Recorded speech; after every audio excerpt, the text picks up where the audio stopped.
In-state rivalries, gentlemen, is the name of the game. We want you to pick a side and state your case. A new little game, O'Malley's special. 2 players in the same state.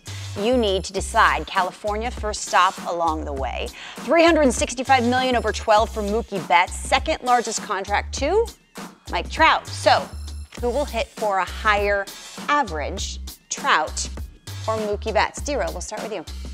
All right, so Eric and I have dove into the numbers. And what did you decide? When Mike Trout's on any board, you go with Mike Trout. Okay. But the numbers don't lie. He's a steadier starter over the course of his career. Mookie's been 264, 346, 295, where Trout's been more 301, 308, 298. I mean, it's, put a quarter in with Mike Trout and get the same thing. So I'm going there. That's a great call, only because of the trends that players have established over their career. And I would go with Mike Trout. He has less room for error mechanically. Mookie Betts may end up, if over 162, being actually better because he's a really streaky hitter. But I'm going with you. Betts won a batting title, 305 career hitter for Trout. You said something a few minutes ago. You said, who's looking at batting average? Isn't that the first thing you looked at when you played? And I wouldn't be if I played today. Isn't that crazy? Not at all. OPS, on base. But it was the first thing you looked at. I used to carry a calculator with me through the minors until one of my teammates smashed it. One of my favorite players to watch last year was Josh Bell, and he came on the program. We basically begged him to hit from both sides of the plate at the Derby. More runs batted in, Josh Bell or Bryce Harper, John Smoltz? I'm going to go Bryce Harper. He's traditionally more of a fast starter, and his offense should be a little bit more well-rounded to get people on base. We don't know what Pittsburgh is going to be yet. They could be a surprise team. I know what Bill did last year, but I know that this year I think Harper gets the nod in 60 games. You're agreeing on both of these. No, Jeff? I'm not agreeing. I'm going with Josh Bell, and the only reason I'm going is watching these summer camp games. Joe Girardi's been messing around with Harper in the 2-hole. And I don't know if he's going to, have all the ribby opportunities that he would normally have in the 3 or 4 slot. So for me, I'll go with Josh Bell. But I agree with Smoltzy. Harper, sneaky NL MVP pick. He's a hot starter out of the chute, so he's a guy to watch. Last year, 116, 114 RBI, respectively. D-Rose all in on the Reds. JP Morosi, by the way, a Cleveland apologist. Bieber, Clevenger, Carrasco. Gray, Castillo, Bauer. Which rotation has the more dominant season, John? Wow, that's a tough tough one, call. right? It really is a tough call. I mean, the hot pick would be the Cincinnati Reds for what they've acquired and what they've assembled. I still am going to give the slight edge to Cleveland, though, because of the park they pitch in and the fact that, they are in majority of their games in their own division, with the other games, of course, being in the NL Central. So I'm giving this slight edge to Cleveland. It's crazy. I'm all about the Cincinnati Reds. They are the sexiest watch in baseball for me this start of the year. Really? This is a powder keg. The sexiest watch in baseball this year. David Bell's ready to come unglued and rip somebody's head off. You got Castellanos, Trevor Bauer. This could go one way or the other for me. The Cincinnati Reds could win the whole thing, or it could be fight central all over the place. But if you break it down into brass tacks, the Cleveland Indians have better numbers. They just do. The Shane Biebers of the world, the Mike Clevengers of the world combine for a better ERA. So I'll be watching the Reds. I'll be nickel and diming the Indians, but I would probably take the Indians rotation. Okay, I have another tough question for you, and who better to ask than a Cy Young Award winner? You look at DeGrom and you look at Cole, and you can't say both.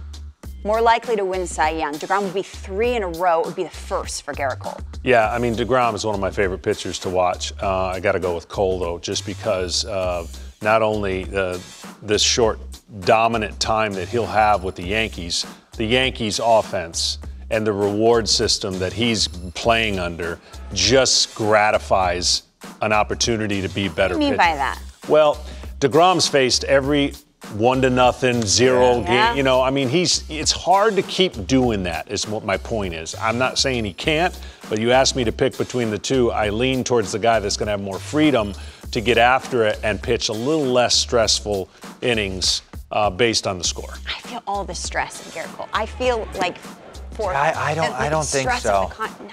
No. I feel more stress on Jacob deGrom, especially with Marcus Stroman with the calf, Syndergaard out. They can't lose when he pitches. He's used to that. I know, but it shouldn't be that way. He's used Garrett to Cole. City. Okay. It's a tough one. It's a tough one. You imagine winning 3 in a row? 3 in a row. What a doggy. He was asked about it. 4 in a row? DeGrom was asked about it, and he said it would be different, but of course I won it. Maddox, Greg Maddox, 4 in a row. Remember the strikes shortened season, 94? 19-2, Maddox. John, you're starting today. You can face the White Sox lineup or the Cubs lineup. Your pick. Which lineup is more intimidating? White Sox, by the way, spent $330 million on free agents and extensions and all. Yeah, I'm actually going to say that the Cubs, until they prove to me they can do some things differently. I like what the Cubs have. I just think it's more pitchable because they've had a leadoff problem. They've had issues on making contact at times. And I think the biggest thing with the Cubs, until they get some continuity and they stop messing with their lineup, you can mix and match as a pitcher and void some of that damage. The White Sox are intriguing to me because there's some unknowns, but there's also some star power that's rising. And, you know, what Tim Anderson did, of course, and what they added, I think the White Sox become a tougher lineup to pitch against. 100% agree. I really do. You look at the lineup on the left. This is no disrespect to the Cubbies because it just gets a little thin at the bottom of the order for the Chicago Cubs, where I don't feel, and that's just historically. I mean, Jason Hayward, Kipnis has been banged around, but he's had monster moments. Almora, we don't totally know what we got there, and he's been in the league for 4 years already. You look on the left-hand side, Yoan Moncada is muy guapo and looking to do damage. Grandal is awesome, one of the best catchers. Eddie bangs. Eloy Jimenez is one of... Luis Robert fell down and hit a homer the other day. They're scary. Yeah. If Giolito's a 1-1, because I asked him that the other day, I said, do you think Giolito's like... And what'd he say? A 1? Once he believes it.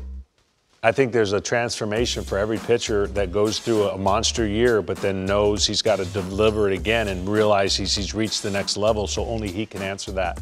I mean, it's not that I'm not copping out on the answer. It's like I didn't think I was a 1-1 until after 1996, and then I learned how to put it all together. And even though I was pitching with superstars left and right, that's so interesting because they say like superstars believe it from the beginning. You believe it, but you have to have some proof. Like you got to go through a year and literally avoid all those pitfalls. So I think that's going to be interesting. In the streets, I was a 1-1, not on the field. Okay.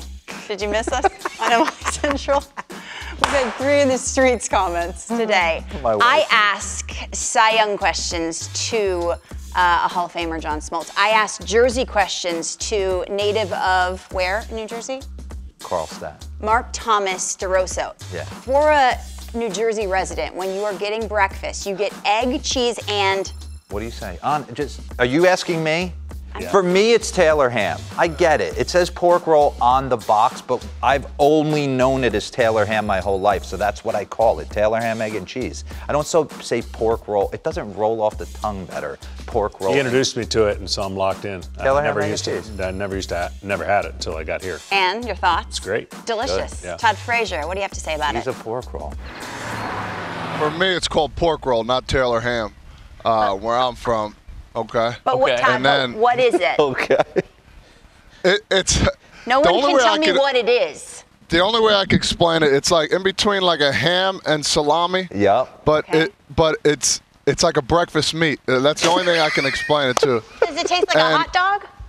No. No, it doesn't taste like a hot dog. Here's the thing. Like you don't even need to cook it. You could just slice it off and eat it. It's one of those.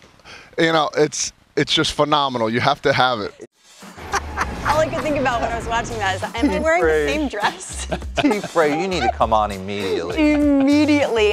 Since I Wikipedia'd it, Taylor ham, developed by John Taylor, a politician turned cattle raiser, is that what you say?